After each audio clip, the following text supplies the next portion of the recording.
Hey, Chiefs Kingdom! Let's talk about one of the most controversial plays in the NFL right now, the tush push. You've probably seen it in action, especially if you've watched the Philadelphia Eagles over the past couple of seasons. It's that quarterback sneak where Jalen Hurts gets an extra push from his teammates to power forward for short yardage gains. Simple, effective, and almost impossible to stop. But here's the deal. The NFL is considering banning it. And guess what? Andy Reid, our very own head coach, has something to say about it. At the recent NFL meetings in Palm Beach, Florida, Reid acknowledged how dominant the play has been, but made it clear, if it's a safety issue, it needs to be addressed. So why is this such a big deal? Well, for one, the tush push has become a nearly automatic first down or touchdown for the Eagles. Defenses know it's coming, but stopping it? That's another story. And as much as some coaches admire it, others think it creates an unfair advantage. Now, the Green Bay Packers have proposed a rule change to get rid of it. This debate goes beyond just one play. It's about the balance between innovation and safety. Some argue that football is already a collision sport, so why target one specific play? Others say it puts players at higher risk, particularly linemen getting caught in dangerous pile-ups. Andy Reid's stance? Listen to the medical experts. If the data shows an increased risk of injury, then the league needs to act. What do you think? Should the NFL ban the tush push, or is it just part of the game? Drop your take in the comments and let's get the debate going. Now let's dive into what Andy Reid had to say about all this.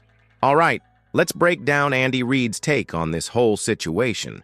If there's one thing you know about Coach Reid, it's that he respects good football, and that's exactly how he feels about the tush push. He gave full credit to the Eagles for executing it so well, calling it a tough play to stop. That's classic Big Red. If a team finds a way to gain an edge within the rules, he's not going to knock them for it. But here's where it gets interesting. Reid also made it clear that if the play is putting players in dangerous situations, it needs to be looked at. His exact words, "You listen to your medical people, see what their thought is, and probably go that direction." That's the responsible approach. No knee-jerk reactions, no personal bias, just a willingness to hear the experts out. So what does this mean for the Chiefs? Well, the tush push isn't exactly a staple of Kansas City's offense. Patrick Mahomes is more about extending plays with his legs or hitting quick passes, not bulldozing through defenders on sneaks. But here's the thing. Rule changes like this set a precedent. Today, it's the tush push. Tomorrow, maybe the NFL decides to tweak another rule that affects how offenses operate. And let's not forget about short yardage situations. Even if the Chiefs don't use the play often, it still impacts defensive strategy. If the tush push is banned, teams will have to come up with new ways to convert those tough third and short and goal line situations. So where do you stand on this? Reid seems open to change if it's truly a safety issue, but do you agree? Should the NFL get rid of the tush push, or is this an overreaction? Vote in the poll, yes or no. Coming up next, we'll dig into the bigger debate, player safety versus strategy. Does banning this play really make the game safer, or is it just another example of the league overregulating? Stick around. Now, here's where things get really interesting. Every time the NFL considers a rule change, it comes down to one major debate: safety versus strategy. And that's exactly what's happening with the tush push. The league has made a lot of changes over the years to protect players. We've seen adjustments to how defenders can hit quarterbacks, limits on helmet-to-helmet contact, and even tweaks to kickoffs to reduce high-speed collisions. Some of these changes were necessary. Others? Well, let's just say they sparked a lot of controversy. But here's the thing.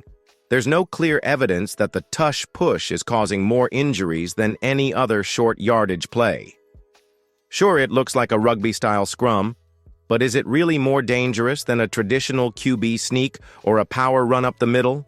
Some analysts argue that it's actually safer because the quarterback stays low, reducing the risk of taking a direct hit. On the flip side, defenders feel like they're at a disadvantage. When an offensive line and multiple teammates are all pushing forward, how is a defense supposed to stop it? Some coaches believe it creates an unfair leverage situation that makes defensive players more vulnerable to injuries, and that's why teams like the Packers are pushing to ban it. But here's the real question. Should the NFL be making rules based on strategy rather than safety? If the league starts banning plays simply because they're too effective, where does it stop? The tush push isn't the first play to face scrutiny. Remember when they changed the rules around kickoffs to prevent high-impact collisions? Or how about when the hip drop tackle came under review? Every time, there's a debate about whether the game is being over-regulated. So let's settle this. Do you think the NFL is going too far with these rule changes, or do you think they're doing the right thing by prioritizing player safety? Drop your thoughts in the comments, and let's see where Chiefs Kingdom stands on this. Up next, we'll break down exactly how this rule change could go down and what it means for the future of the league. Stay tuned. All right, now let's get into the nitty-gritty of how this rule change could actually happen. The NFL isn't going to make this decision overnight. For the rule to pass, 24 out of the 32 team owners have to approve it. That's a lot of votes. So, while the proposal is on the table, there's still a long road ahead before we see anything official. But why does this matter to the Chiefs? Well, any rule change like this has ripple effects across the league, and teams are always adapting. Sure, the Chiefs don't rely on the tush push in the same way the Eagles do, but make no mistake. This could change how teams approach short yardage situations across the board. If the rule passes, teams will need to find new ways to grind out those critical 3rd and 1s or goal line stands. Now think about this. What happens if the tush push gets banned and other plays start facing scrutiny as well? The NFL has shown a history of tweaking rules to promote safety, and once one play gets banned, who knows what could be next? The Chiefs' offense thrives on creativity, but changes like this could limit how far teams can push the envelope with strategy. One thing's for sure. If the tush push is taken out of the game, it could impact how defenses and offenses approach those big moments. Teams will have to find new ways to be effective on 3rd and short, and you can bet the Chiefs will find a creative way to adapt. Now, I want to hear from you. If this rule gets passed, what do you think will be the next play on the chopping block? Let me know in the comments below. I'm curious to see what you all think. Next up, we'll wrap things up and give you a chance to voice your opinion on whether the tush push should stay or go. Let's dive into the final thoughts. All right, Chiefs Kingdom, we've covered a lot of ground today. From Andy Reid's take on the tush push to the debate over safety versus strategy, this issue is shaping up to be a huge talking point in the NFL. Here's the bottom line. If the league decides to ban this play, it will change the game in ways we can't fully predict yet. The Chiefs won't be relying on the tush push, but other teams will have to adapt, and we'll be right there watching how it all plays out. But before we go, I want to hear from you. Do you think the tush push should be banned, or is it just another great football play that's part of the game's evolution? Should the NFL keep tinkering with the rules, or should they let teams innovate however they can within the safety guidelines? Make sure to drop your thoughts in the comments. This is one debate I'm excited to see unfold. And while you're at it, don't forget to hit that like button and subscribe if you haven't already. We've got more Chiefs content coming your way, including the latest off-season updates. Trust me, you won't want to miss it. And speaking of off-season updates, we've got some big news about the Chiefs that you won't want to miss. So stick around for our next video. It's going to be a good one. Thanks for hanging out with me today, Chiefs Kingdom. I'll catch you next time.